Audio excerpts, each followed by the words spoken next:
تو میرے بھائیوں، آپ سے بھی گزارش ہے، سنا ہے بہت سی بہنیں بھی ہیں جو سن رہی ہیں، ان سے بھی گزارش ہے کہ گھروں کا ماحول دین کا ماحول بنانے کی کوشش کریں۔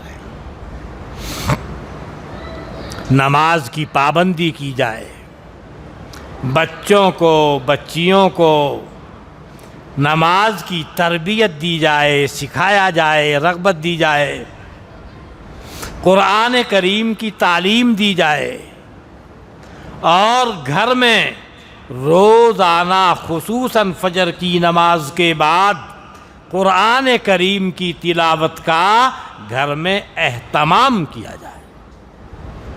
سب کریں۔ جب اس کا اہتمام ہوگا، کلام اللہ کی تلاوت ہوگی، جہاں اللہ کے کلام کی تلاوت ہوتی ہے وہاں رحمت کے فرشتے نازل ہوتے ہیں، حدیث میں آیا ہے۔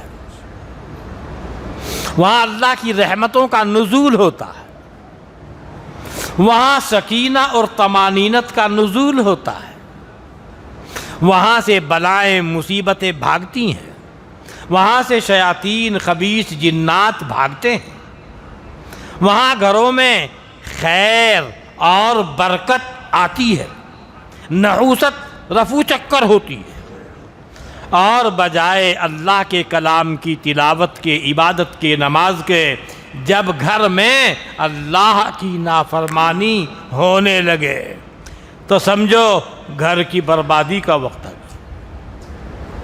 گھر برباد ہو جائے، برکت ختم ہو جائے گی، رحمت کے فرشتوں کے بجائے شیاطین آئیں گے، خبیث جنات آئیں گے، بیماریاں آئیں گی، نحوستیں آئیں گی، بے برکتی آئے گی، بیماریاں آئیں گی، پھر آدمی روتا پھرے گا اور کسی کے پاس جائے گا کہ حضرت جی فلاں، ابے حضرت جی کے ہاتھ میں کچھ ہے تھوڑا ہی، اللہ نے ساری خدائی تو اپنے پاس رکھی ہے، کسی کے ہاتھ میں کچھ نہیں دیا، ساری خدائی اللہ نے اپنے ہاتھ میں رکھی ہے، آپ کا دوڑنا بھاگنا سب لا حاصل، بس ایک ہی حل ہے، اے رب ہماری غلطیوں کو معاف فرما دے، وہی حل ہے۔ پھر بھی اے رب معاف کر دو، رونا، گڑ گڑانا، توبہ کرنا، استغفار کرنا، وعدہ کرنا، اے رب غلطی ہو گئی، تیرے کمزور بندے ہیں، تیرے محتاج بندے ہیں، ہم توبہ کرتے ہیں، آئندہ اس طرح کے گناہ نہیں کریں گے، اللہ غفور الرحیم ہے، جان بچ جائے گی۔ اور تعویذ گنڈوں کے چکر میں پڑو گے، ان سے جان نہیں بچے گی۔ میرا کہنے کا مقصد یہ نہیں تعویذ گنڈوں کا کیا حکم ہے، میں کوئی فتویٰ نہیں دے رہا ہوں، مگر ایک بات بتا رہا ہوں، مسئلے کا حل اللہ کے پاس،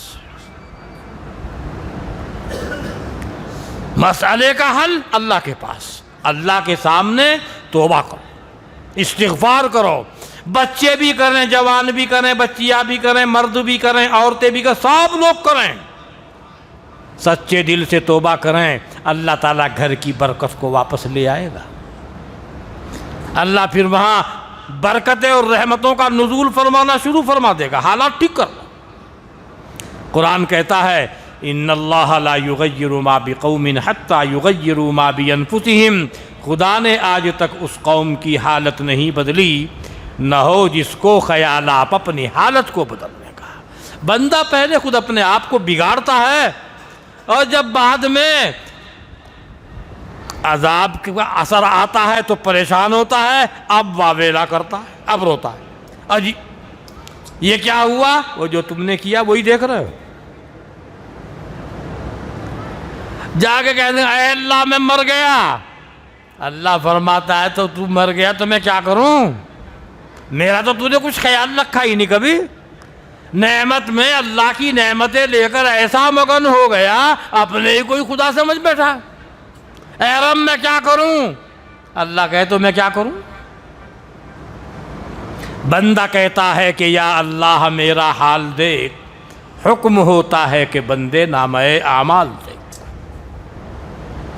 ہاں اگر آ گیا توبہ پر، اے میرے رب میں وعدہ کرتا ہوں اور اقرار کرتا ہوں کہ واقعی مجھ سے گناہ ہوئے اور تو مجھے معاف کر دے. میں معافی مانگتا ہوں, توبہ کرتا ہوں, اس گناہ کے قریب نہیں جاؤں گا, استغفار کرتا ہوں, سچے دل سے توبہ کرتا ہوں. اللہ تو غفور الرحیم ہے, معاف کر دے.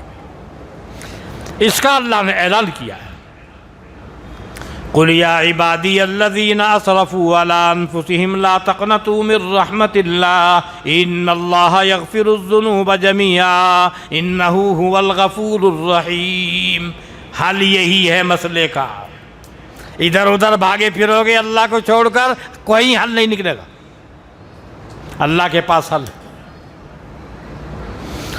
تو میرے بھائیوں, جو باتیں میں نے کہی, بلکہ میں نے کہیں کیا, اللہ نے اپنی رحمت سے کہلوائی.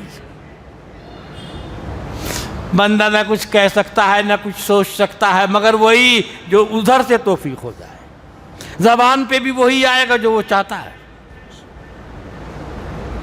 جو اللہ نے کہلوائی, مجھے بھی اس کی ضرورت ہے کہ میں اس پر عمل کرنے کا عہد کروں, اور ہمارے سب بھائی بہنوں کو اس بات کی ضرورت ہے عہد کریں, اور اللہ سے نا امید کبھی نہ.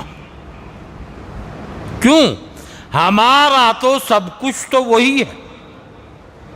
وہی خالق ہے, وہی مالک ہے, وہی رازق ہے, وہیں سے آئے ہیں, اسی کے پاس جانا ہے, اسی کی زمین پر ہیں, اسی کا کھاتے پیتے ہیں, اس کے آسمان کے نیچے ہیں. یہاں سے کہیں جا بھی نہیں سکتے, ہماری طاقت سے باہر. ہماری کیا کوئی بھی مخلوق اللہ کی ملکیت سے باہر نکلنے کی طاقت نہیں رکھتی. کہاں جائے گا کوئی؟ چاہے فرشتے ہوں, چاہے شیطان ہو, نکل کے دکھا دو باہر کہیں اللہ کی ملکیت سے. جہاں جاؤ گے اللہ کی ملکیت. تو بھائی, جب ہمارا رب ہمارے اوپر اتنا مہربان کرم فرما ہے کہ اس کمزور سے انسان کو پیدا کر کے اشرف المخلوقات بنایا, زمین کی خلافت انسان کو عطا فرمائی, اللہ تعالیٰ نے بڑی نعمتیں دی, سوچنے کا مادہ عطا فرمایا, عقل و شعور عطا فرمایا, آدمی پڑھتا محنت کرتا ہے, اللہ تعالیٰ کیسی کیسی صلاحیتیں پیدا فرماتا ہے, وہ سب اللہ کر رہا ہے. مخلوق کو دکھا رہا ہے, دیکھو میرے خلیفہ کو, اس کو کہتے ہیں میرا خلیفہ انسان. یہ اللہ کی قدرت ہے ساری, بندے کی نہیں. تو بھائیوں, یہ سب چیزیں سوچنے کی ضرورت ہے.